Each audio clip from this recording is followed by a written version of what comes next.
Traditionally, most of the people making that beer have been guys, but Mitch Weber found a woman with a chemistry background who's brewing up big changes in the tap room. It's on The Breakdown.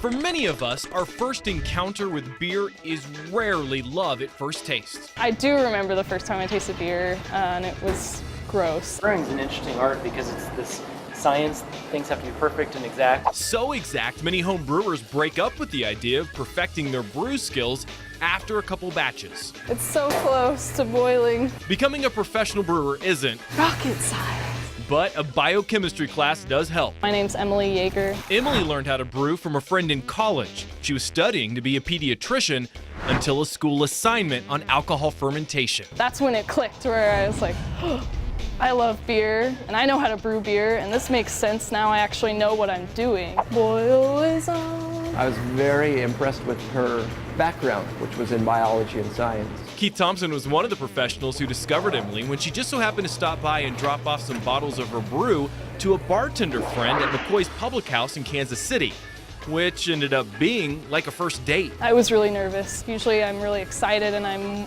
more than happy to share, but this was a different thing where, this was a matter of my future. I thought all the beers she brought in to try were really good, super solid, really clean. This is sticky. Emily eventually got the job, and now she's an assistant brewer at the brew pub. The only problem she's had, finding footwear. It's hard to find women's size, steel-toed, waterproof, chemical-resistant boots. But she did, thanks to the Pink Boots Society, a group of women brewers from around the world. She is now one of the 1,600 members. I think I got this one too full. Yeah, there's not a whole bunch of us. The first batch Emily brewed was a quick success. Sold out of all the bottles in like 20 minutes. That is the black IPA that I made. Now her own IPA recipe is almost ready for customers. Professional homebrew. A love Emily discovered for not just the end product, but the process itself.